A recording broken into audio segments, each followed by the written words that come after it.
നാമത്തിന് മഹത്വമുണ്ടാകട്ടെ. വീണ്ടും അനുഗ്രഹീതമായൊരു ദിവസം കൂടി ജീവനുള്ള ദൈവത്തിൻ്റെ യേശുക്രിസ്തുവിൻ്റെ സ്നേഹം നിറഞ്ഞ പാദപീഠത്തിൽ നാം എല്ലാവരും ആയിരിക്കുന്ന അനുഗ്രഹീതമായ ഒരു ദിവസം. നമുക്ക് വേറെ യാതൊരു ലക്ഷ്യങ്ങളുമില്ല.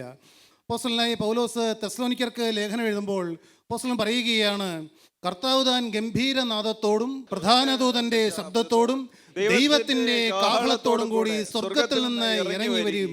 പ്രിയപ്പെട്ടവരെ, കർത്താവായ യേശുക്രിസ്തു ഗംഭീരനാദത്തോടെ കാഹള ശബ്ദത്തോടെ യേശുക്രിസ്തു ഈ ഭൂമിയിലേക്ക് ഇറങ്ങി വരുന്ന ഒരു സമയമുണ്ട്. തെസ്സലോനിക്കർക്ക് എഴുതിയ ലേഖനം 5-ാം അധ്യായം 1-ാം വാക്യത്തിൽ നാം വായിക്കുന്നുണ്ട്, സഹോദരന്മാരെ, കാലങ്ങളെയും സമയങ്ങളെയും കുറിച്ച് നിങ്ങൾ അറിയാതിരിക്കരുത്. അപ്പോസ്തലൻ പറയുകയാണ്, വളരെ സാധാരണ രീതിയിലൊരു ഉദാഹരണം പറയുകയാണ്. കള്ളൻ രാത്രിയിൽ വരും പോലെ. ഒരു വീട്ടിൽ കള്ളൻ വരുന്നത് മുൻപ് കൂട്ടി പറഞ്ഞിട്ടല്ല വരുന്നത്. അല്ല, സഹോദരിമാർക്ക് മനസ്സിലാകും, ഗർഭിണിക്ക് പ്രസവ വേദന വരുന്നത് പോലെ. ഇന്ന് രാത്രി എനിക്ക് പ്രസവ വേദന വരുമെന്ന് ഏതെങ്കിലും ഗർഭിണിക്ക് പറയാൻ സാധിക്കുമോ? ഒരിക്കലും സാധിക്കില്ല. അതുപോലെ കർത്താവിൻ്റെ നാൾ വരുന്നു എന്ന് നിങ്ങൾ അറിയാതിരിക്കരുത് എന്ന്. അതുകൊണ്ട് അപ്പോസ്തലൻ വളരെ ശക്തമേറിയ ഒരു മുന്നറിയിപ്പ് ദൈവജനത്തിന് കൊടുക്കുകയാണ്. അതാണ് ഇന്നത്തെ അല്പസമയത്തെ ചിന്താവിഷയം. 1 തെസ്സലോനിക്കർ 5-ാം അധ്യായം അതിൻ്റെ 19-ാമത്തെ വാക്യം. 2 വാക്യമേ ഉള്ളൂ. ആത്മാവിനെ കെടുക്കരുത്, ആത്മാവിനെ കെടുത്തിക്കളയരുത്, നിങ്ങളിലുള്ള ആത്മാവിൻ്റെ ദീപത്തെ നിങ്ങൾ കെടുത്തിക്കളയരുത് എന്ന്. അതിൻ്റെ 16, 17, 18 വാക്യങ്ങൾ. എപ്പോഴും സന്തോഷിപ്പീൻ, 2 വാക്യേ ഉള്ളൂ. ഇടവിടാതെ പ്രാർത്ഥിപ്പീൻ, എല്ലാറ്റിനും സ്തോത്രം ചെയ്യുവീൻ, ആത്മാവിനെ കെടുക്കരുത്. ഞാൻ ഓർത്തു, എപ്പോഴും സന്തോഷിപ്പീൻ. ആ 2 വാക്ക് വെച്ച് ദൈവവചനം പ്രസംഗിക്കാൻ തുടങ്ങിയാൽ എന്തുമാത്രം കാര്യങ്ങളാണ് പറയാനുള്ളത്. ഇടവിടാതെ പ്രാർത്ഥിപ്പീൻ, എല്ലാറ്റിനും സ്തോത്രം ചെയ്യുവീൻ. ഇതാണ് നിങ്ങളെക്കുറിച്ച് ക്രിസ്തുയേശുവിൽ ദൈവേഷ്ടം. എന്നിട്ട് അപ്പോസ്തലൻ പറയുകയാണ്, ആത്മാവിനെ കെടുത്തിക്കളയരുത്.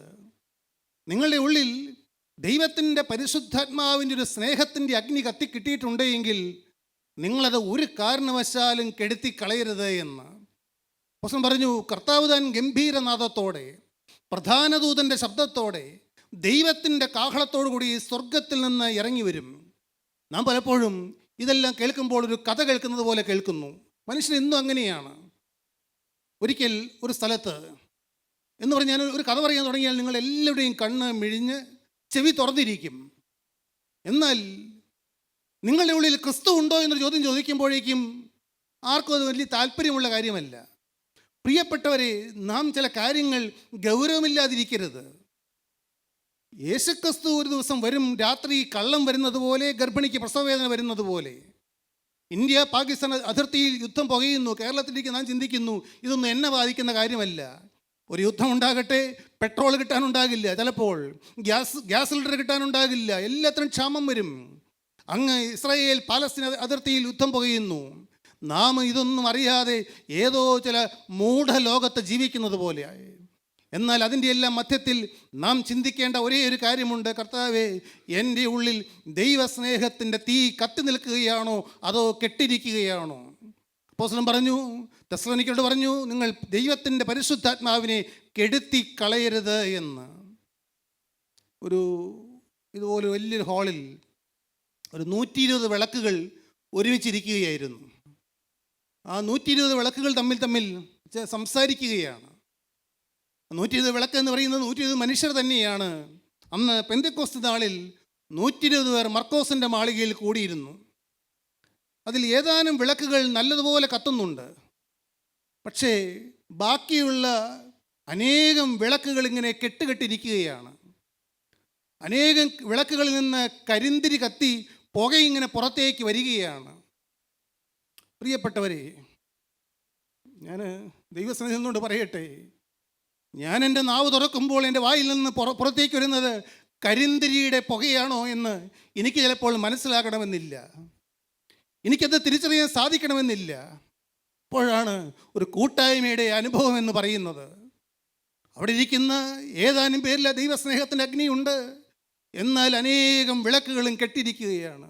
നിങ്ങളുടെ ഉള്ളിലെ ആകെ ചിന്ത എന്താണ്? കർത്താവേ, ഞാൻ ഒരു ആത്മീക ജീവിതം ആരംഭിക്കാൻ ആഗ്രഹിക്കുന്നുവെങ്കിലും എന്നെക്കൊണ്ട് സാധിക്കുന്നില്ലല്ലോ, ഇതെന്നെക്കൊണ്ട് മുന്നോട്ട് കൊണ്ടുപോകാൻ പറ്റുന്നില്ലല്ലോ, പലപ്പോഴും എന്നിൽ കിട്ടുന്നതായി ദൈവസ്നേഹം കെട്ടുകെട്ട് പോവുകയാണല്ലോ. അവിടെ ആ 120 വിളക്കുകൾ തമ്മിൽ സംസാരിച്ചു കൊണ്ടിരുന്നു. അവർക്ക് പലർക്കും മിണ്ടാൻ സാധിക്കുന്നില്ല. എന്നാൽ ഒരു സമയം വന്നപ്പോൾ, നിങ്ങൾക്കറിയാമല്ലോ, അന്ന് പെന്തിക്കോസ്ത് നാളിൽ സ്വർഗത്തിൽ നിന്ന് തീ താഴേക്ക് പറന്നിറങ്ങി. പ്രിയപ്പെട്ടവരെ, ഓരോ വിളക്കുകളുടെയും മുകളിൽ കൂടി അഗ്നിനാളങ്ങൾ വന്നിട്ട് ഓരോ വിളക്കുകളെയും കത്തിക്കാൻ തുടങ്ങി. ഞാൻ നിങ്ങളോട് ചോദിക്കട്ടെ, ഇപ്പോൾ നിങ്ങൾ ആരെല്ലാം വിശ്വസിക്കുന്നുണ്ട് ഞങ്ങളുടെ അരികിലേക്ക് ആ സ്വർഗത്തിലെ തീ കടന്നു വന്ന് ഞങ്ങളെ പയ്യെ പയ്യെ കത്തിക്കുകയായിരുന്നു എന്നും, ജീവനുള്ള ദൈവത്തിൻ്റെ പരിശുദ്ധാത്മാവിൻ്റെ അഗ്നി വന്ന് എൻ്റെ അന്തരാത്മാവിൽ എനിക്ക് ഒരു കാലത്തുണ്ടായിരുന്നതായ ദൈവസ്നേഹം വീണ്ടും കത്തിച്ചു തരുമെന്ന് നിങ്ങൾ ആരെല്ലാം വിശ്വസിക്കുന്നുണ്ട്? പ്രിയപ്പെട്ടവരെ, നിങ്ങൾ വിശ്വസിക്കുന്നുവെങ്കിൽ നിങ്ങൾ ഉറച്ചുകൊള്ളൂ. ഇന്ന് അത്ഭുതം നടക്കും. യേശുക്രിസ്തുവിൻ്റെ പരിശുദ്ധാത്മാവിൻ്റെ അഗ്നി കടന്നു വരും. നിങ്ങളിതാ ഒന്നും അറിയാതെ ഇനി എങ്ങനെയാണ് മുന്നോട്ട് ആത്മീക ജീവിതം ഇനി എങ്ങനെയാണ് മുന്നോട്ട് പോകുന്നതെന്ന് അറിഞ്ഞുകൂടാ. പക്ഷേ നിങ്ങൾ അനുഭവിക്കും. നിങ്ങളുടെ തലയിലേക്ക് തീ നാളങ്ങൾ പിളർന്നിരിക്കുന്ന തീജ്വാലകൾ കടന്നു വന്നിട്ട് നിങ്ങളെ തീ പിടിപ്പിക്കുന്നത് നിങ്ങൾ അനുഭവിക്കുന്ന ദിവസമാണെന്ന്. പ്രിയപ്പെട്ടവരെ, അവിടെ ഇരിക്കുന്നവരിൽ അവിടെ യോഹന്നാൻ സ്ലീഹായുണ്ട്, പത്രോസ് സ്ലീഹായുണ്ട്, മഗ്ദലന മറിയമുണ്ട്, കർത്താവിൻ്റെ മാതാവുണ്ട്, ശിഷ്യന്മാരുണ്ട്. ഞാൻ ചിന്തിച്ചു, വിശുദ്ധ യോഹന്നാൻ സ്ലീഹ അന്ന് അവിടെ ഗലീല കടലിൽ വല വീശിക്കൊണ്ടിരിക്കുമ്പോൾ കർത്താവ് അരികിലേക്ക് കടന്നു നിന്നിട്ട് യോഹന്നാൻ വിളിച്ചു, എന്നെ അനുഗമിക്കുക എന്ന്. പ്രിയപ്പെട്ടവരെ, അന്ന് ആ ഒരു വിളി കിട്ടിയതേ ഉള്ളൂ. ആ വിളിയുടെ പിന്നാലെ, യേശുവിൻ്റെ പിന്നാലെ ഇറങ്ങി പുറപ്പെട്ട യോഹന്നാൻ സ്ലീഹായ്ക്ക് പിന്നെ ഒരിക്കലും തിരിഞ്ഞു നോക്കേണ്ടി വന്നിട്ടില്ല. ദൈവത്തിന് സ്തോത്രം. അവിടെ കൂടിയിരിക്കുമ്പോൾ അപ്പോസ്തലനായ യോഹന്നാൻ്റെ ഉള്ളിൽ ദൈവസ്നേഹത്തിൻ്റെ അഗ്നി ഇങ്ങനെ നിഷ്കളങ്കമായി നിറകുടമായി തുളുമ്പി കത്തിക്കൊണ്ടിരിക്കുകയാണ്. ഞാൻ നിങ്ങളോട് ചോദിക്കട്ടെ, അങ്ങനെ ആ അനുഭവത്തിലിരിക്കുന്ന ആരെങ്കിലും ഈ വാക്കുകളെ കേൾക്കുന്നുണ്ടോ? ഒരിക്കൽ യേശുക്രിസ്തു എന്നെ വിളിച്ചു. അന്ന് കിട്ടിയ വിളിപ്രകാരം ഞാൻ ഇറങ്ങി പുറപ്പെട്ടിട്ട് ഇന്ന് വരെയും ഒരു കേടുമില്ല, ഒരു കുറ്റവുമില്ലാതെ ക്രിസ്തുവിനെ നിഷ്കളങ്കമായി ഞാൻ അനുഗമിച്ചു എന്ന് പറയാൻ എത്ര പേർക്ക് പ്രാഗൽഭ്യമുണ്ട്? എന്നാൽ പിന്നീട് നാം കാണുന്നത് അവിടെ ശീമോൻ പത്രോസ് ഇരിക്കുകയാണ്. ശീമോൻ പത്രോസ് അത് വേറൊരു സ്നേഹമാണ്. കാരണം ആത്മീയം എന്നേക്കുമായി നഷ്ടപ്പെട്ടു പോയി ചിന്തിച്ചിരുന്നതായ ശീമോൻ പത്രോസ് കർത്താവിനെ മടക്കി വരുത്തിയിരിക്കുന്നു. യേശുക്രിസ്തു അവന് വീണ്ടും ഒരു അവസരം കൊടുത്തിരിക്കുന്നു. പ്രിയപ്പെട്ടവരെ, വീണ്ടും മടങ്ങി വരുമ്പോൾ കിട്ടുന്ന ദൈവസ്നേഹം അത് വേറൊരു അനുഭവമാണ്. നിങ്ങളുടെ അനേകരുടെ ഉള്ളിൽ ആ അനുഭവം ഉണ്ടായിരിക്കും. കർത്താവേ, ഒരിക്കൽ പോലും ആത്മീയം മുഴുവൻ തീർന്നു എന്ന് ചിന്തിക്കത്തക്ക രീതിയിൽ മഹാപാപം ചെയ്തവരുണ്ടായിരിക്കും, വീണ്ടും മദ്യപിച്ചവരുണ്ടായിരിക്കും, വീണ്ടും അഴുക്ക് പ്രവർത്തിച്ചവരുണ്ടായിരിക്കും, അഴുക്കിലേക്ക് ഇറങ്ങിപ്പോയവരുണ്ടായിരിക്കും. 2020 കാലങ്ങളിൽ എല്ലാ മ്ലേച്ഛതയിലേക്കും യൂട്യൂബിലൂടെ ഇറങ്ങിപ്പോയവരുണ്ടായിരിക്കും. പക്ഷേ വീണ്ടും അവരെ ദൈവസ്നേഹം മടക്കി വരുത്തുമ്പോൾ അവരുടെ ഉള്ളിൽ കിട്ടുന്നത് വേറൊരു ദൈവസ്നേഹത്തിൻ്റെ അനുഭവമാണ്. മടക്കി വരുത്തുമ്പോൾ കിട്ടുന്നതായ ദൈവസ്നേഹം. മൂന്നാമത്തെ വ്യക്തി ഞാൻ മനസ്സിൽ കാണുന്നത് അത് മഗ്ദലന മറിയമാണ്. ഒരിക്കൽ എങ്ങനെയായിരുന്നു അവൾ 7 ഭൂതങ്ങളുള്ളവളായിരുന്നു ആ സ്ത്രീ. എന്നാൽ പ്രിയപ്പെട്ടവരെ, ശിഷ്യന്മാരെല്ലാം ചിതറിപ്പോയപ്പോൾ അവൾ മാത്രം ചിതറിപ്പോയില്ല, അവൾ മാത്രം ഓടിപ്പോയില്ല. ഉള്ളിൽ അടക്കാനാകാത്ത സ്നേഹം ഉള്ളിലിങ്ങനെ പേറിക്കൊണ്ടിരിക്കുകയാണ്. അതിങ്ങനെ കത്തി പടർന്നുകൊണ്ടിരിക്കുകയാണ്. പിന്നെയുള്ളത് കർത്താവിൻ്റെ മാതാവാണ്. അത് വേറൊരു സ്നേഹമാണ്. ഞാൻ ഈ കത്തോലിക്ക സഭയുടെ പുത്തൻ പാന എന്ന് പറയുന്ന ഒരു ഗീതമുണ്ടല്ലോ, അതിടയ്ക്ക് ചിലപ്പോൾ കേൾക്കാറുണ്ട്. ദുഃഖ വെള്ളിയാഴ്ച പള്ളിയിൽ ചെല്ലുമ്പോൾ എൻ്റെ വാത്സല്യവാനേ എന്ന് പറഞ്ഞുകൊണ്ട് അമ്മ കരയുന്ന ശബ്ദം ഞാൻ ഓർക്കാറുണ്ട്. അത് അമ്മയ്ക്കും മകനോടുള്ള വേറൊരു അഫെക്ഷനാണ്, വേറൊരു സ്നേഹമാണ്. എന്നാൽ അവിടെ ഏറ്റവും കത്തി നിൽക്കുന്നത് മറിയാമിൻ്റെ സ്നേഹവും പത്രോസിൻ്റെ സ്നേഹവും യോഹന്നാൻ്റെ സ്നേഹവുമാണ്. ദൈവത്തിന് സ്തോത്രം. അങ്ങനെ ഇരിക്കുന്ന ഏതാനും കത്തി നിൽക്കുന്ന വിളക്കുകൾ പക്ഷേ അനേകം വിളക്കുകളും കെട്ടിയിരിക്കുകയാണ്. ഇന്ന് നിങ്ങൾ ഓരോരുത്തരും തന്നെത്താൻ ശോധന ചെയ്യണം. എൻ്റെ യേശുവേ, എൻ്റെ ഉള്ളിൽ ഏതെങ്കിലും സ്നേഹം കത്തി നിൽക്കുന്നുണ്ടോ? ഏതെങ്കിലും സ്നേഹം ഇങ്ങനെ കത്തിപ്പടരുന്നുണ്ടോ?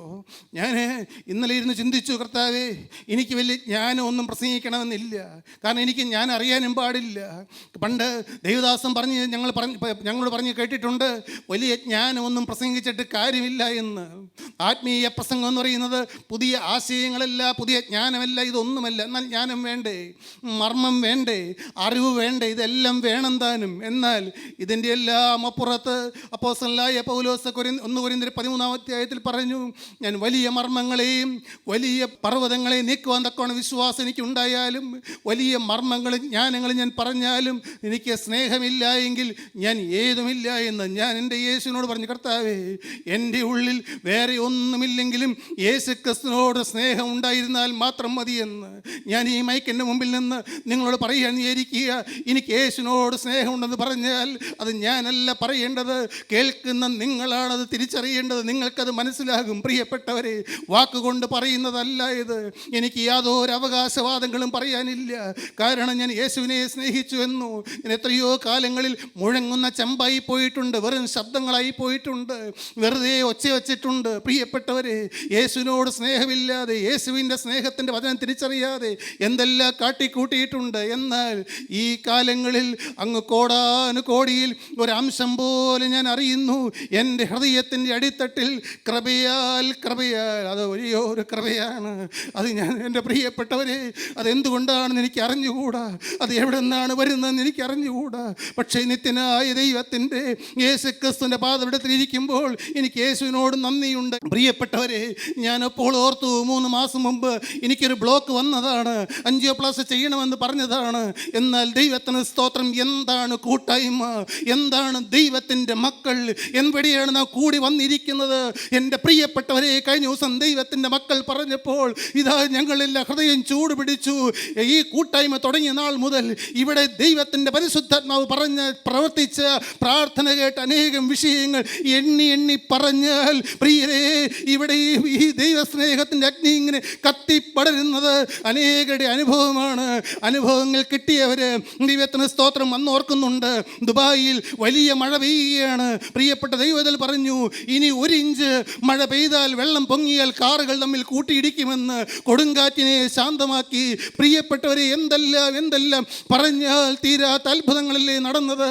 ആ അത്ഭുതങ്ങൾ കിട്ടിയവര് ഇവിടെ ഇരിക്കുന്ന ഓരോരുത്തരുമില്ലേ, ഓരോ കുടുംബങ്ങളില്ലേ, നിങ്ങൾക്ക് ദൈവത്തിൻ്റെ വേല ചെയ്യാൻ സാഹചര്യമില്ല എന്നോ, ദൈവത്തിൻ്റെ വേല ചെയ്യാൻ നിങ്ങൾക്ക് മനസ്സില്ല എന്നോ, യേശു എവിടെ പോയി? പ്രിയപ്പെട്ടവരെ, യേശുവിനെ നോക്കിയിട്ട് എൻ്റെ പാപത്തോട് യാത്ര പറഞ്ഞ് പുതിയ ജീവിതം തുടങ്ങുവാൻ എന്തിനി താമസിക്കണം? യേശുവിൻ്റെ കൃപ ഇവിടെ നിൽക്കുകയാണ്. എൻ്റെ ദൈവത്തിൻ്റെ വലിയ നാമം മഹത്വപ്പെടട്ടെ. അന്ന് കൂട്ടായ്മ, എൻ്റെ പ്രിയപ്പെട്ട ദൈവത്തിൻ്റെ മക്കൾ, എൻ്റെ ഭാര്യയ്ക്കോ ഇവിടെ ഇരിക്കുന്ന എൻ്റെ മകനോ ഒരു പരമാണുവിൽ പോലും സംശയമുണ്ടായില്ല.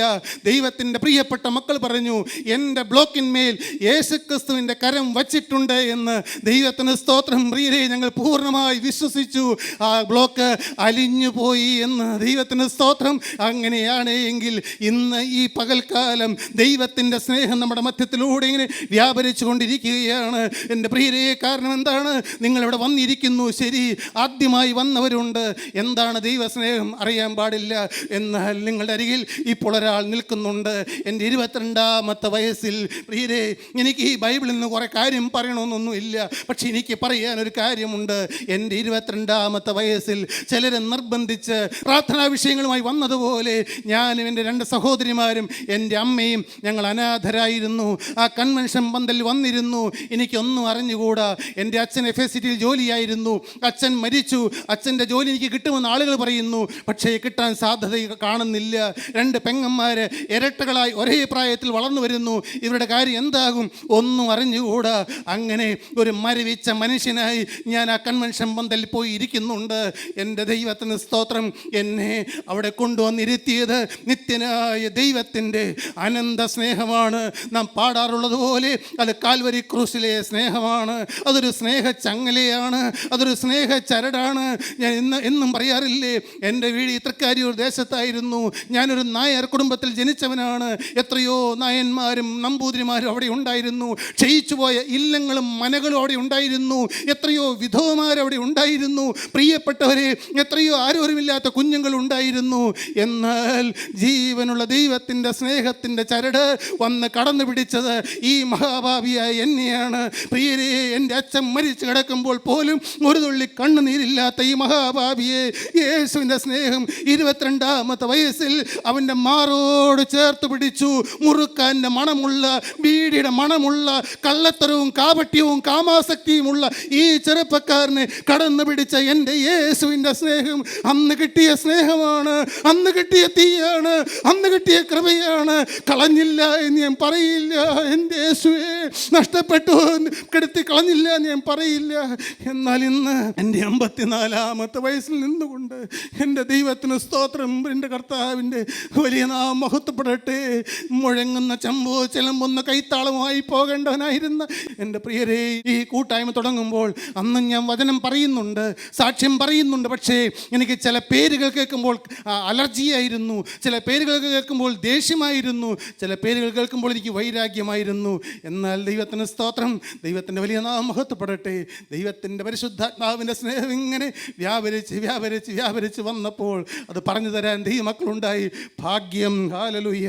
പ്രിയപ്പെട്ടവരെ, നിങ്ങൾ ആഗ്രഹിക്കൂ, എനിക്ക് ആരെങ്കിലും ഒന്ന് പറഞ്ഞു തന്നിരുന്നെങ്കിൽ നിങ്ങൾ ആഗ്രഹിക്കൂ. പ്രിയപ്പെട്ടവരെ, നിങ്ങൾ ആഗ്രഹിക്കൂ. ഈ കൂട്ടായ്മയിൽ വരുമ്പോൾ നാഥാൻ പ്രവാചകൻ്റെ ശബ്ദം, പരിശുദ്ധാത്മാവിൻ്റെ ശബ്ദം, കർത്താവേ, എൻ്റെ മാംസത്തിൽ മറഞ്ഞു കിടക്കുന്ന അന്യ അഗ്നികളുടെ, കാമാഗ്നികളുടെ, അസൂയകളുടെയും പകയുടെയും മദ്യപാനത്തിൻ്റെയും പ്രേമ അഴുക്കുകളുടെയും ഈ ലോകത്തോടുള്ള താല്പര്യത്തിൻ്റെയും എല്ലാ അഴുക്കുകളും വെളിപ്പെടുത്തി തരുന്ന ദൈവ ശബ്ദം എനിക്ക് കേൾക്കാൻ ഭാഗ്യം കിട്ടിയിരുന്നെങ്കിലെന്ന് എൻ്റെ പ്രിയരെ, അത് കിട്ടിയാൽ നിങ്ങൾ ഭാഗ്യശാലികളാണ്. നിങ്ങൾ പറയണം, കർത്താവേ, എൻ്റെ ഹൃദയത്തിൽ ഒരു പരമാണുവിൽ പോലും കാപട്യം വച്ചുകൊണ്ട്, അതുകൊണ്ടല്ലേ നാം ക്രൂസേഡുകൾ നടത്താത്തത്, കൺവെൻഷനുകൾ നടത്താത്തത്. ദൈവമക്കൾ എന്നും പറയാറില്ലേ, നമുക്ക് ആൾ കൂടണ്ട. ദൈവത്തിന് സ്തോത്രം. ഇത്രയും ആളുകൾ തന്നെ വരും നാം പ്രതീക്ഷിച്ചതാണോ? വേണ്ട പ്രിയപ്പെട്ടവരെ, വരുന്ന ഓരോരുത്തരും തനി തങ്കങ്ങളായിരിക്കണം, തനി മുത്തുകളായിരിക്കണം. ഞാൻ നിങ്ങൾ ഉപദേശിക്കാൻ നിൽക്കുന്ന ആളല്ല. എൻ്റെ പ്രിയപ്പെട്ടവരെ, ഞാൻ എന്നോട് പറയുകയാണ്, പ്രിയ മിസ്റ്റർ ഡാനിയേൽ, ഒരു കാര്യം ഓർത്തുകൊള്ളണം, എന്നും എന്നും തനി തങ്കമായി നിന്നുകൊള്ളണം, തനി വിശുദ്ധനായി നിന്നുകൊള്ളണം. ഈ ഉള്ളിൽ ദൈവസ്നേഹം കെട്ടുപോയിട്ട് ഒരു നിമിഷം പോലും ജീവിക്കാൻ ഇടവരരുതേ എന്ന് ഞാൻ പ്രാർത്ഥിച്ചു കൊള്ളണം. ദൈവത്തിന് സ്തോത്രം. പ്രിയപ്പെട്ടവരെ, അങ്ങനെ അതിശയകരമായി ദൈവം നടത്തി. എൻ്റെ വീട്ടിൽ ഞങ്ങൾ 10-15 കൂട്ടം കറികളും പായസവും എല്ലാം ഉണ്ടാക്കി ഓണത്തിന് പുതു വസ്ത്രങ്ങൾ ധരിച്ച് സദ്യ ഉണ്ണാൻ കാത്തിരിക്കുമ്പോൾ കുടിച്ച് ഛർദ്ദിച്ച് ഛർദ്ദിയിൽ മൂത്രത്തിലും കിടന്ന് കൂകി വിളിക്കുന്ന അച്ഛനെ കാണുമ്പോൾ ഞങ്ങൾ പുറത്തേക്ക് ഇറങ്ങി നിന്ന് കരഞ്ഞിട്ടുണ്ട്. ഈ ഛർദ്ദിയും മൂത്രവും എല്ലാം ബക്കറ്റിലേക്ക് വടിച്ചു കോരി പറമ്പിൽ കൊണ്ടുപോയി കളഞ്ഞിട്ട് ഏങ്ങലടിച്ച കാലങ്ങളുണ്ട്. എൻ്റെ പ്രിയരെ, ദൈവത്തിൻ്റെ വലിയ നാമം മഹത്വപ്പെടട്ടെ. ദൈവത്തിന് സ്തോത്രം. ദൈവം ഇങ്ങനെ കൈപിടിച്ച് നടത്തിക്കൊണ്ടുപോകുന്ന വഴികൾ ഓർത്താൽ എങ്ങനെ ദൈവത്തെ സ്തുതിക്കാതിരിക്കും, എങ്ങനെ ദൈവത്തെ മഹത്വപ്പെടുത്താതിരിക്കും? എൻ്റെ ദൈവത്തിന് സ്തോത്രം. എൻ്റെ 22-ാമത്തെ വയസ്സിൽ അന്ന് ആ രാത്രി 10 മണിക്ക് കുറേ ആളുകൾ വന്നിട്ട് എന്നോട് ചോദിച്ചു, നീ എന്ത് പറയുന്നു? ഈ പെങ്ങന്മാർ വിശ്വാസമൊക്കെ നമുക്ക് കൈകാര്യം ചെയ്യാമെന്ന് പറഞ്ഞപ്പോൾ അന്ന് വരെയും ബൈബിൾ വായിക്കാത്ത, ഒരു സുവിശേഷ പ്രസംഗം കേൾക്കാത്ത, യേശു ആരാണെന്ന് അന്വേഷിക്കേണ്ട ആവശ്യമില്ലാത്ത ഞാനന്ന് അറിയാതെ പറഞ്ഞു. ദൈവത്തിന് സ്തോത്രം. അറിയാതെ അന്ന് എനിക്ക് തോന്നി. പക്ഷെ ഞാൻ ഇപ്പോൾ പറയട്ടെ, എൻ്റെ നാവിൽ കർത്താവ് പറയിപ്പിച്ചു, ഞാൻ ഈ യേശുവിൻ്റെ പിന്നാലെ പോകാനാണ് എൻ്റെ തീരുമാനമെന്ന്. ദൈവത്തിന് സ്തോത്രം. പ്രിയപ്പെട്ടവരെ, ഇന്ന് നിങ്ങൾക്ക് ആ ഒരു തീരുമാനമെടുക്കാമോ? യേശുവേ, ഈ യേശുവിൻ്റെ പിന്നാലെ പോകുവാൻ ഞാനിതാ തീരുമാനമെടുക്കുന്നു. ദൈവത്തിൻ്റെ വലിയ നാമം മഹത്വപ്പെടട്ടെ. ആ ഒരു തീരുമാനം വന്നാൽ നിങ്ങളുടെ ഉള്ളിലേക്ക് ദൈവസ്നേഹത്തിൻ്റെ അഗ്നി ആളി കത്തിപ്പടരാൻ തുടങ്ങും. അവിടെ ജ്ഞാനമില്ല, അവിടെ വലിയ മർമ്മങ്ങളില്ല, വേറെ ഒന്നും പറയാനില്ല. എൻ്റെ ദൈവത്തിന് സ്തോത്രം. എൻ്റെ വീട്ടുകാർ, എൻ്റെ ചാർച്ചക്കാർ, അവർ വ്യഭിചാരം ചെയ്തവരുണ്ട്, മന്ത്രവാദം ചെയ്തവരുണ്ട്, വിവാഹമോചനം തേടിയവരുണ്ട്, സ്വന്തം ഭാര്യയ്ക്ക് അന്യയിടത്ത് തേടി പോയവരുണ്ട്. ഈ പാരമ്പര്യത്തിൽ നിന്ന് വന്ന ഈ മഹാഭാവിയുടെ ഈ രക്തഘടനയിലേക്ക് യേശുക്രിസ്തുവിൻ്റെ ഒരു തുള്ളി രക്തമാണെന്ന് വീണത് എങ്കിൽ ആ തിരുരക്തമാണ് പ്രിയരെ ഈ പകൽക്കാലം ഇവിടെ വ്യാപരിച്ചുകൊണ്ടിരിക്കുന്നത് എന്ന് നിങ്ങളാരെല്ലാം വിശ്വസിക്കുന്നുണ്ട്. ആ തിരുരക്തം വന്ന് വീണാൽ നിങ്ങളുടെ ഉള്ളിൽ നിന്ന് പാമ്പുകൾ ഇറങ്ങിപ്പോകും, ശാപങ്ങൾ ഇറങ്ങിപ്പോകും, തലമുറകളുടെ ബന്ധനങ്ങൾ അഴിഞ്ഞു പോകും പ്രിയരെ, രോഗബാധകൾ മാറിപ്പോകും. ദൈവത്തിന് സ്തോത്രം. അത് ആ അനുഭവത്തിൽ നിന്നുകൊണ്ടാണ് നാം ദൈവത്തെ സ്തുതിക്കുന്നത്. എൻ്റെ യേശുവേ, എൻ്റെ കർത്താവേ, നിന്നോടുള്ളൊരു സ്നേഹം, ആ സ്നേഹം മാത്രം മതി എനിക്ക്. അന്ന് അവരവിടെ കൂടിയിരിക്കുകയായിരുന്നു. ആ കൂടിയിരുന്നപ്പോൾ ദൈവത്തിൻ്റെ പരിശുദ്ധാത്മാവിൻ്റെ സ്നേഹം, ദൈവത്തിന് സ്തോത്രം, ദൈവത്തിൻ്റെ സ്തോത്രം, ദൈവത്തിൻ്റെ സ്നേഹം, കാൽവരി ക്രൂശിലെ സ്നേഹം, ആ സ്നേഹം ഇങ്ങനെ വ്യാപരിച്ചു തുടങ്ങി, തീജ്വാലയായി ഇറങ്ങാൻ തുടങ്ങി, അവരെ കത്ത് പിടിക്കാൻ തുടങ്ങി. നിങ്ങൾ ആത്മാവിനെ കെടുത്തിക്കളയരുത്. ഇന്ന് നിങ്ങൾക്കൊരു തീ കിട്ടിയാൽ, ദൈവസ്നേഹത്തിൻ്റെ അഗ്നി കിട്ടിയാൽ, പ്രിയപ്പെട്ടവരെ, ദൈവത്തിന് സ്തോത്രം, ഒരിക്കൽ പോലും നിവൃത്തി ഒരു കാരണവശാൽ എൻ്റെ ഉള്ളിൽ കിട്ടിയ തീ ദൈവസ്നേഹം നഷ്ടപ്പെടുത്തി കളയരുത് എന്ന് വ്യക്തമായ തീരുമാനമെടുത്തുകൊള്ളണം. ഇപ്പോൾ ഈ നാളുകളിൽ സമർപ്പണം കൊടുത്ത ചെറുപ്പക്കാരുണ്ട്, അനേകം കുട്ടികളുണ്ട്. പ്രിയപ്പെട്ടവരെ, ഒരു പാപം വന്നാൽ കഴുകാം. എൻ്റെ കുഞ്ഞുങ്ങളെ, പാപം ചെയ്യാതിരിക്കാൻ ഞാൻ നിങ്ങൾക്ക് എഴുതുന്നു. പാപം വന്നാലോ, യേശുക്രിസ്തു നീതിമാനായ കാര്യസ്ഥൻ പിതാവിൻ്റെ അടുക്കൽ നമുക്കുണ്ട്. ശരിയാണ്. പക്ഷേ എങ്കിലും നിവൃത്തിയുണ്ടെങ്കിൽ എൻ്റെ കർത്താവേ, വേറെ എന്തെല്ലാം വന്നാലും ഒരു കാരണവശാലും എനിക്ക് കിട്ടിയ ദൈവസ്നേഹം ഞാൻ നഷ്ടപ്പെടുത്തി കളയില്ല എന്നുള്ള വ്യക്തമായ ബോധ്യത്തോടെ. എന്താണ് വേണ്ടത്? അപ്പോസ്തലൻ പറഞ്ഞു, സകലവിധ ദോഷം വിട്ടകലുവീൻ, നല്ലത് എല്ലാം ശോധന ചെയ്ത് നല്ലത് മാത്രം മുറുകെ പിടിപ്പീൻ. എല്ലാ ആത്മീകൻ സകലത്തെയും വിവേചിക്കുന്നു. ഈ കൂട്ടുകെട്ട് എനിക്ക് കൊള്ളാമോ? ഇന്ന വ്യക്തിയുമായുള്ള ഫോൺ സംസാരം എനിക്ക് കൊള്ളാമോ? ഞാൻ ഇന്ന സാഹചര്യത്തിൽ, ശരിയാണ്, ഒരു സമൂഹത്തിൽ അല്ലെങ്കിൽ നമ്മുടെ പള്ളിയിൽ തന്നെ ചില സ്ഥാനമാനങ്ങൾ തരും, എനിക്കത് വേണമോ? യേശുവിൻ്റെ കൂടെ പോകാൻ തടസ്സമാണോ? ഏതാണ് നല്ലത്? മനുഷ്യ, മീഖാ പ്രവാചകന്റെ പുസ്തകത്തിലല്ലേ 7-ാം അധ്യായത്തിൽ, ഞാൻ നല്ലത് ശോധന ചെയ്യുവാൻ ദൈവം നിന്നോട് പറഞ്ഞിട്ടില്ലേ? നിനക്ക് പറഞ്ഞു തന്നിട്ടില്ലേ? സകലവും ശോധന ചെയ്യണം. കർത്താവേ, എവിടെയെങ്കിലും ഒരു വേണ്ടാത്തൊരു കാര്യം വരുമ്പോഴേക്കും നമുക്ക് മനസ്സിലാകും ദൈവസ്നേഹം ഇങ്ങനെ മാറിപ്പോകുന്നത്. ദൈവത്തിന് സ്തോത്രം. ഒരു വാക്യം കൂടി വായിക്കാമല്ലോ. മത്തായിയുടെ സുവിശേഷം 25-ാം അധ്യായം 8-ാം വാക്യം കൂടി വായിക്കാം. ആത്മാവിനെ കിടത്തിക്കളയരുത്. ദൈവത്തിന് സ്തോത്രം. എന്നാൽ ബുദ്ധിയില്ലാത്തവർ ബുദ്ധിയുള്ളവരോട്, ഞങ്ങളുടെ വിളക്ക് കെട്ടുപോകുന്നത് കൊണ്ട് നിങ്ങളുടെ എണ്ണയിൽ കുറെ ഞങ്ങൾക്ക് തരുവീനെന്ന് പറഞ്ഞു. വളരെ സങ്കടകരമായൊരു വാക്കാണ് വായിച്ചു കേൾക്കുന്നത്. 5 കന്യകമാർ പറയുകയാണ്, ഞങ്ങളുടെ വിളക്ക് കെട്ടുപോകുന്നത് കൊണ്ട് ആത്മാവിനെ കെടുത്തിക്കളയരുത് എന്നാണ് ചിന്തിച്ചത്. ചെറിയൊരു ചിന്തയാണ്, പക്ഷേ വലിയ അർത്ഥവ്യാപ്തിയുള്ള, നമ്മുടെ ഭാവി ഭാഗത എന്നൊക്കെ പറയില്ലേ, നമ്മുടെ നിത്യത നിർണ്ണയിക്കുന്ന കാര്യമാണ് ഈ പറയുന്നത്. ഞാൻ എൻ്റെ നിത്യത എവിടെ കഴിക്കണം? ദൈവരാജ്യത്തിലാണോ? അത് വേണമെങ്കിൽ ദൈവത്തിൻ്റെ പരിശുദ്ധാത്മാവ് നമ്മുടെ ഉള്ളിൽ ദുഃഖിച്ച് നിൽക്കുന്ന ഒരു കാര്യം പോലും വരരുതെന്നാണ് പറയുന്നത്. സ്തോത്രം. ദൈവത്തിൻ്റെ പരിശുദ്ധാത്മാവ് വ്യാപരിക്കുമ്പോൾ പാപബോധം കിട്ടും. ഇത്രയും സമയം ഇരുന്നപ്പോൾ എനിക്ക് പാപബോധം കിട്ടി. ഇങ്ങനെ ജീവിച്ചാൽ പോരാ. ഞാൻ ഇവിടെ ഉള്ളിൽ ദൈവത്തോട് സങ്കടത്തോടെ പറഞ്ഞു, നിങ്ങൾ ആരില്ലാതെ പറഞ്ഞു. ദൈവത്തിൻ്റെ പരിശുദ്ധാത്മാവ് വ്യാപരിക്കുമ്പോൾ കുറ്റബോധം കിട്ടും, നമ്മുടെ കണ്ണിൽ കണ്ണുനീര് കിട്ടും. ഞാൻ നാൾ ഒരു സഹോദരിയോട് ചോദിച്ചു, എത്ര നാളായി നമ്മുടെ ഇവിടെ വരുന്നയാളല്ലേ, എത്ര നാളായി? ഒന്ന് ഹൃദയം വിങ്ങി പൊട്ടിയിട്ട്, ഹൃദയം അങ്ങ് വിങ്ങി വന്നിട്ട്, കണ്ണുകളെല്ലാം അങ്ങ് നിറഞ്ഞിട്ട് ദൈവത്തെ ഒന്ന് ആരാധിച്ചിട്ട് എത്ര കാലമായി എന്ന്. പ്രിയപ്പെട്ടവരെ, മറുപടി പറയാനുണ്ടായിരുന്നില്ല. ദൈവത്തിന് സ്തോത്രം. അത് മറുപടി പറയാൻ സാധിക്കണമെങ്കിൽ ആ അനുഭവത്തിൽ നിന്നേ പറ്റൂ. ഇന്ന് നമുക്ക് എത്ര പേർക്ക് പറയാനുണ്ട്? ഉണ്ട് കർത്താവേ, ഉണ്ട്. ഒരു കാലത്ത് കിട്ടിയ അനുഭവം, ഒരു കാലത്ത് കിട്ടിയ സന്തോഷം അത് എന്നിലുണ്ട് എന്ന് ഇവിടെ 5 കന്യകമാർ പറയുകയാണ്. അയ്യോ, ഞങ്ങളുടെ വിളക്ക് കെട്ടുപോകുന്നു. മണവാളം വരാൻ ആർപ്പുവിളി ഉണ്ടായി. കർത്താവിൻ്റെ കാലൊച്ച കേട്ടു. അപ്പോൾ പറയുകയാണ്, അയ്യോ, ഞങ്ങളുടെ വിളക്ക് കെട്ടുപോകുന്നു എന്ന്.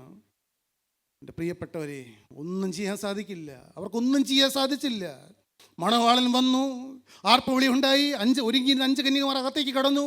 ബാക്കി 5 പേര് പുറത്തു നിന്നു. ആ 5 പേരും യേശുക്രിസ്തുവും തമ്മിലുള്ളതായ അകലം 1.5 ഇഞ്ച് കനമുള്ള വാതിൽ മാത്രമായിരുന്നു. പക്ഷേ അവർക്കകത്തേക്ക് പോകാൻ പറ്റിയില്ല എന്ന് മാത്രമല്ല, കർത്താവ് പറഞ്ഞു, ഞാൻ നിങ്ങളെ അറിയുന്നില്ല എന്നുള്ളതായ കഠോര ശബ്ദം കേട്ടു. പ്രിയപ്പെട്ടവരെ, ഇന്ന് നമുക്ക് ആടിപ്പാടി നടക്കാം, ഇന്ന് എങ്ങനെ വേണമെങ്കിലും നടക്കാം. കൂട്ടായ്മയിൽ വചനം പറയും, വചനം തരും. പാപം വിട്ടൊഴി നിൽക്കുവാൻ കൃത്യമായ വചനം തരും, മുന്നറിയിപ്പുകൾ തരും, താക്കീതുകൾ തരും, പ്രബോധനങ്ങൾ തരും. പ്രിയപ്പെട്ടവരെ, എന്നിട്ടും അത് കേൾക്കാതെ ഇങ്ങനെ മാറി മാറി നടക്കുന്നൊരു സമയം. പക്ഷേ ഒരു സമയം വരുമ്പോഴുണ്ടല്ലോ, അയ്യോ, എൻ്റെ വിളക്ക് കെട്ടുപോകുന്നല്ലോ, എനിക്കൊരു പ്രത്യാശ കിട്ടുന്നില്ലല്ലോ. പരദേശി മോക്ഷയാത്രയിൽ ക്രിസ്ത്യാനി പറയുന്നത് പോലെ, ഞാൻ വെള്ളത്തിൽ താണുപോവുകയാണല്ലോ, എനിക്കൊരു പിടി കിട്ടുന്നില്ലല്ലോ എന്ന് പറയുമ്പോൾ ആർക്കും ഒന്നും ചെയ്യാൻ സാധിക്കില്ല. എൻ്റെ പ്രിയപ്പെട്ട ഭാര്യയെ, എനിക്ക് വേണ്ടി ഒന്ന് പ്രാർത്ഥിക്ക്. നിൻ്റെ വിശ്വാസം കുറച്ച് എനിക്ക് തരാൻ പറഞ്ഞാൽ ഭാര്യയ്ക്ക് ഒന്നും ചെയ്യാൻ ചെയ്യാൻ പറ്റില്ല, ഭർത്താവിനൊന്നും ചെയ്യാൻ പറ്റില്ല, ദൈവം മക്കൾക്ക് പോലും ചിലപ്പോൾ ഒന്നും ചെയ്യാൻ പറ്റിയില്ല എന്ന് വരും. എന്നാൽ ഈ സമയത്ത് ഇന്ന് തീരുമാനിച്ചു കൊള്ളാം, കർത്താവേ, എൻ്റെ വിളക്ക് കെട്ടുപോകുന്ന ഒരു സമയം ഒരു നാളും എനിക്ക് വരല്ലേ എന്ന്. എൻ്റെ കർത്താവിൻ്റെ വലിയ നാമം മഹത്വപ്പെടട്ടെ. ആ മറ്റഞ്ച് കന്യകമാരെ പോലെ ഏത് സമയത്തും എന്നിലുള്ളതായ ദൈവത്തിൻ്റെ പരിശുദ്ധാത്മാവിൻ്റെ സ്നേഹം ഇങ്ങനെ കത്തി കത്തി നിൽക്കുന്നു എന്ന് എന്നും ഉറപ്പ് വരുത്തിക്കൊണ്ട് അവർ ജാഗ്രതയോടെ കണ്ണിൽ എണ്ണയൊഴിച്ച് ജീവിച്ചതുപോലെ ഇനിയുള്ള കാലം ജീവിക്കുവാൻ ഞാനിതാ തീരുമാനിക്കുന്നുവെന്ന് ആരെല്ലാം ഇപ്പോൾ യേശുവിൻ്റെ വാക്ക് പറയുന്നുണ്ട്. ഇപ്പോൾ നിങ്ങളൊരു വാക്ക് ചോദിക്കട്ടെ, എൻ്റെ യേശുവേ, എൻ്റെ വിളക്ക് കെട്ടുപോകുന്നുവല്ലോ. കർത്താവേ, കഴിഞ്ഞ മീറ്റിങ്ങിൽ ഞാൻ വന്നിരുന്നപ്പോൾ ദൈവത്തോട് വാക്ക് പറഞ്ഞതാണ്.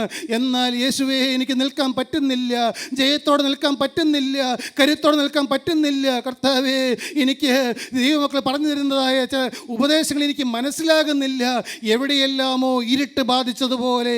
എന്നാൽ ഇപ്പോൾ നിങ്ങൾ പ്രാർത്ഥിക്കുന്നു എങ്കിൽ, നിങ്ങൾ ആഗ്രഹിക്കുന്നുവെങ്കിൽ, നിങ്ങളുടെ അരികിലേക്ക്, നമ്മുടെ അരികിലേക്ക് ദൈവസ്നേഹത്തിൻ്റെ അഗ്നിത കത്തിപ്പടരാൻ വെമ്പലോട് നിൽക്കുന്ന ദിവസമാണ് ഇന്ന് ആ മരിച്ച ആത്മാക്കൾ ജീവിക്കുന്ന ദിവസമാണ്. ദൈവസ്നേഹത്തിൽ നിന്ന് യോഹന്നാൻ ആത്മനിറവിലേക്ക് ഉയരുന്ന ദിവസമാണ്. മറിയാം ക്രിസ്തുവിന് വേണ്ടി ഓടുന്ന സുവിശേഷികയായി മാറുകയാണ്. മടങ്ങി വന്ന പത്രോസ് തലകീഴായി ക്രൂശിക്കപ്പെടാൻ വേണ്ടി ഇതാ തീരുമാനമെടുക്കുന്ന ദിവസമാണ്. എൻ്റെ ദൈവത്തിന് സ്തോത്രം. ഇതുവരെയും കിട്ടാത്ത അനുഭവം നിങ്ങളിലേക്ക് മടങ്ങി വരുന്ന ദിവസമാണ്. കർത്താവേ, തീ കത്തിക്കണമേ, എന്നിലേക്ക് തീ കത്തിക്കണമേ എന്ന് ആരെല്ലാം പ്രാർത്ഥിക്കുന്നുണ്ട്.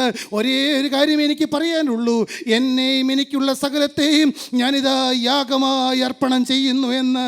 എന്നെയും എനിക്കുള്ള സകലത്തെയും ഞാനിതാ യാഗമായി അർപ്പണം ചെയ്യുന്നു എന്ന്. പ്രിയപ്പെട്ടവരെ, ഹല്ലേലൂയ, എന്നെയും എനിക്കുള്ള സകലത്തെയും ഞാനിതാ യാഗമായി അർപ്പണം ചെയ്യുന്നു. കർത്താവേ, എൻ്റെ മേലേക്ക് ഇപ്പോൾ ദൈവസ്നേഹത്തിൻ്റെ അഗ്നി വന്ന് കത്തണമേ എന്ന് പ്രാർത്ഥിച്ചുകൊണ്ട് ദൈവത്തിന് സ്തോത്രം.